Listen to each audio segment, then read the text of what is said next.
Okay, looks like the recording has started. So good morning, everyone. Thank you all for attending today's public workshop. My name is Lindsay Bondyke, and I'm a program specialist within the Behavioral Health Benefits Coverage Unit with Nevada Medicaid. As a reminder, today this workshop is being recorded and the slide deck and policy draft are posted on Medicaid's Public Notices webpage. And I did go ahead and post a link to that webpage in the chat, so you should have that to reference. So today I will be discussing revisions to Medicaid Services Manual, MSM, Chapter 4300, Peer Support Services. During today's call, I will review the revisions made to Chapter 4300, and then there will be time for public comment after the review. Okay, so I'll go ahead and pull up Chapter 4300 to walk through the changes with you all. So I'm going to go ahead and stop sharing and switch over to the policy. Just one second.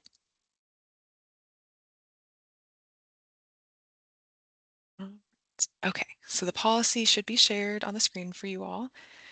So beginning here with the Adult Peer Support Services section, in section 4302.1a, eligible providers, here we have added language to state that adult peer providers must hold certification from the Nevada Certification Board, NCB, or its successor organization.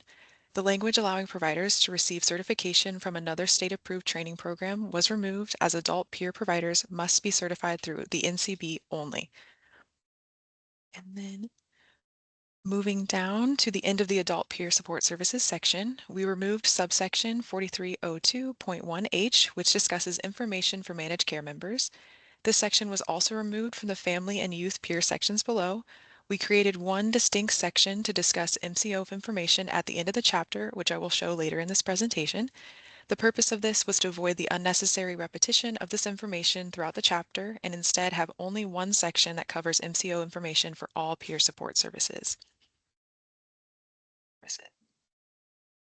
And then moving down to the Family Peer Support Services, section 4302.2b, eligible providers.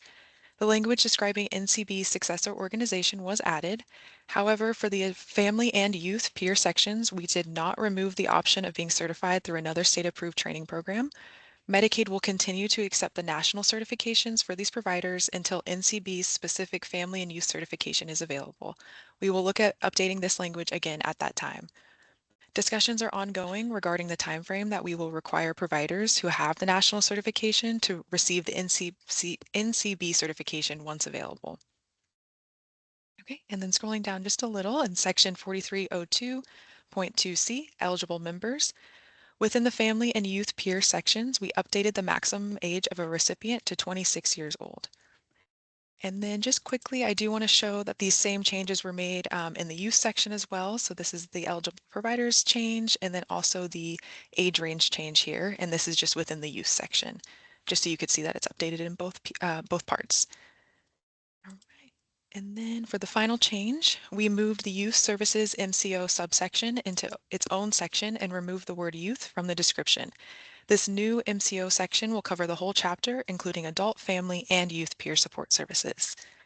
And this concludes the proposed changes to Chapter 4300, and the proposed effective date of these changes is July 1st, 2026. And I'll go ahead and switch back to my slide deck now. I'm going to stop sharing and then switch you all back.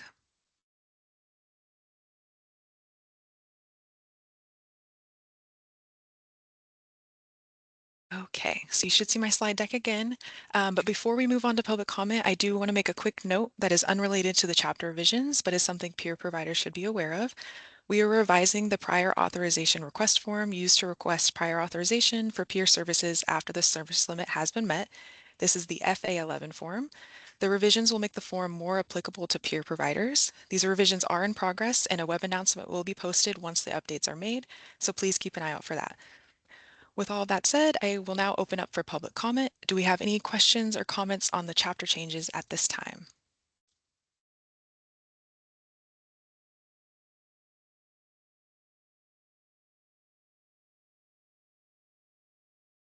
You can feel free to unmute or put in the chat if you do have any questions.